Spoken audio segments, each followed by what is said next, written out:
बिस्मिल्लाहिर्रहमानिर्रहीम, अस्सलाम वालेकुम। मेरा नाम मोहम्मद बिलाल है और आप देख रहे हैं हमारा यूट्यूब चैनल। नाज़रीन, इस वक्त मुल्क की जो सियासी सूरत हाल है वो अदालतों के अंदर तय हो रही है। अदालतें ही इस चीज़ का फैसला कर रही हैं कि मुल्क में इलेक्शन कब होंगे, कब होने चाहिए, गवर्नर के क्या अख्तियारात हैं, इलेक्शन कमीशन के क्या अख्तियारात हैं, वज़ीर आला के क्या अख्तियारात हैं, वज़ीर आज़म के क्या अख्तियारात हैं। हर चीज़ का फैसला अब जाके हो रहा है सुप्रीम कोर्ट के अंदर, अदालत के अंदर। अदालत को अगर देखा जाए तो एक साल के अंदर जितने फैसले अदालत ने सियासी किए हैं, यहाँ से हमें एक मंजर आमा पेश नजर आ रहा है कि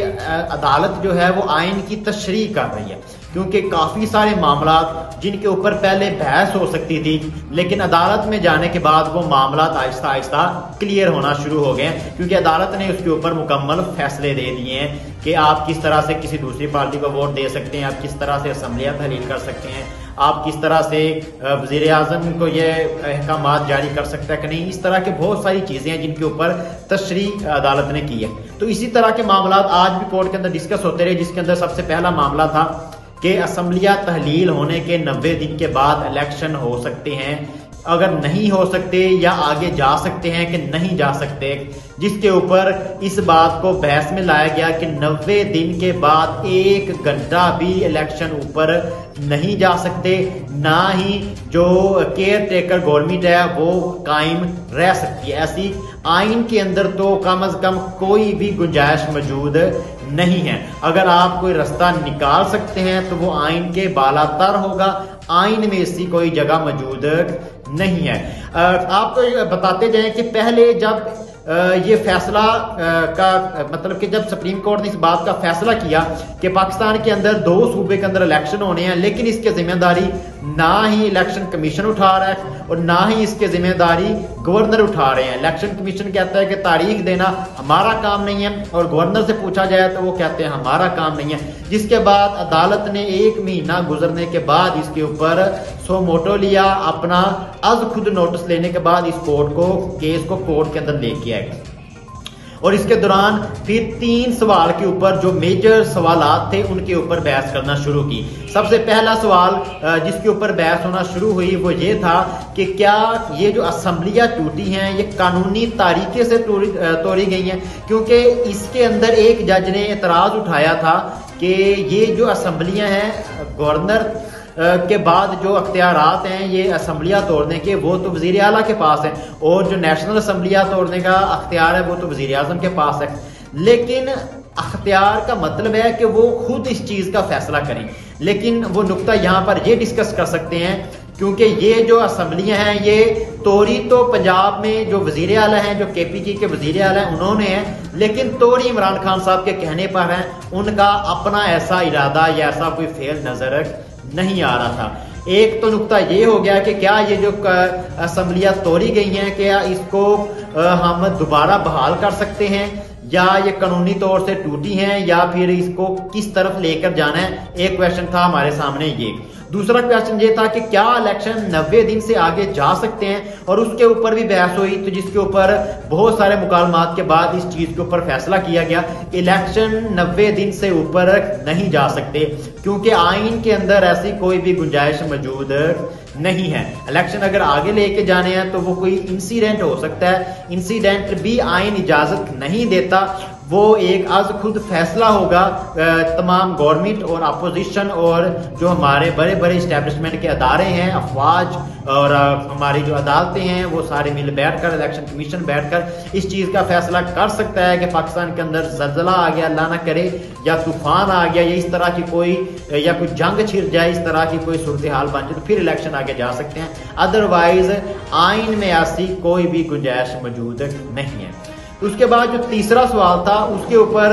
बहस इस चीज के ऊपर की गई कि ये जो असम्बलियाँ तहलील की गई हैं क्या इसको हम रिवर्स कर सकते हैं या नहीं। तो उसका भी नॉर्मल सा जवाब ये था, क्योंकि अब टाइम काफ़ी सारा गुजर चुका है, 1.5 महीना हो गया है इस असम्बलियों को तहलील हुए, तो अगर 1.5 महीने बाद इसको दोबारा रिट्राइव किया जाता है तो ये एक बहुत ही बड़ा स्टेप होगा। इसके स्टेप के बाद भी जो इंतशार वगैरह फैल सकता है, क्योंकि असम्बलियाँ रिवर्स करने का जो फैसला होगा वो इस बात के ऊपर होगा कि ये जो असम्बलियाँ हैं ये वजीर आला ने अपनी मर्जी की बजाय इमरान खान साहब की मर्जी के मुताबिक तोड़ी हैं। तो अगर वो असम्बलियाँ रिवर्स कर भी देते हैं तो बाद में वो असम्बलियों को दोबारा वजीर आला तहलील कर देगा, ये कह के कि अब मुझे इमरान खान साहब ने नहीं कहा, मैं अपने इरादे से या अपनी मर्जी से असम्बलियाँ तहलील कर रहा हूँ। या फिर अदालत में वो कोई इस तरह का रिटन स्टेटमेंट भी दे सकते हैं कि अहकामात तो इमरान खान साहब के थे लेकिन हमारे अपने इरादे भी असम्बलियाँ तहलील करने के मौजूद थे, हमने ये तमाम का तमाम फैसला अपनी मर्जी से भी किया है और इमरान खान साहब के साथ मुशावरत करने के बाद किया। तो नाज़रीन,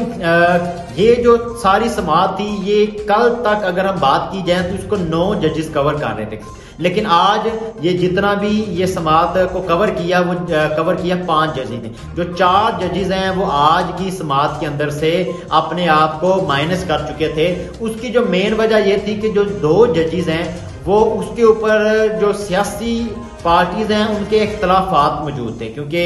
मौलाना फजल रहमान और पाकिस्तान पीपल पार्टी 2 जजेस के बारे में कह रही थी और बाशमूल नून लीग के ये जब भी फैसले करते हैं पीडीएम के खिलाफ करते हैं, नून लीग के खिलाफ करते हैं, तो बाद में जब भी कोई फैसला इस बेंच की नज़र से आए तो उन जजेस ने अच्छा समझा कि हम इस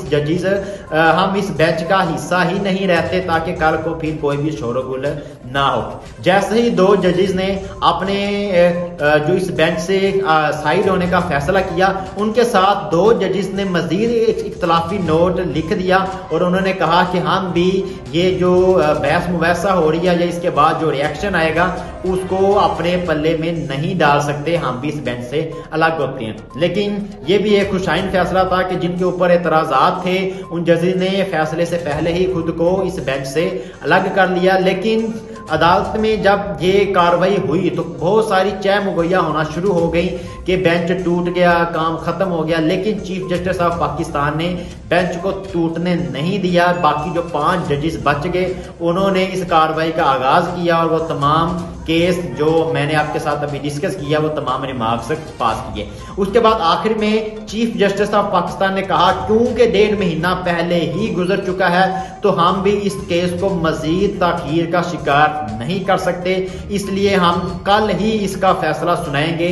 राउंड बाउंड 2 या 3 बजे इस केस का फैसला तमाम के तमाम अवाम के सामने आ जाएगा। अब क्या फैसला आता है, क्या असम्बलियाँ बहाल होती हैं या नहीं होती, या इलेक्शन की तारीख होती है, इसके ऊपर अब कल पता चलेगा। अगर माहरीन की राय की बात की जाए, मुख्तलिफ लोगों से हमारी डिस्कशन हुई है, वहां से अगर पॉइंट्स इकट्ठे किए जाएं तो मैक्सिमम 80 से 90% चांस यही है कि आइन में लिखा है कि इलेक्शन 90 दिन के अंदर होंगे और इसमें कोई भी किसी भी किस्म की गुंजाइश मौजूद नहीं है। तो इलेक्शन 90 दिन के अंदर होंगे, फैसला इसी पलट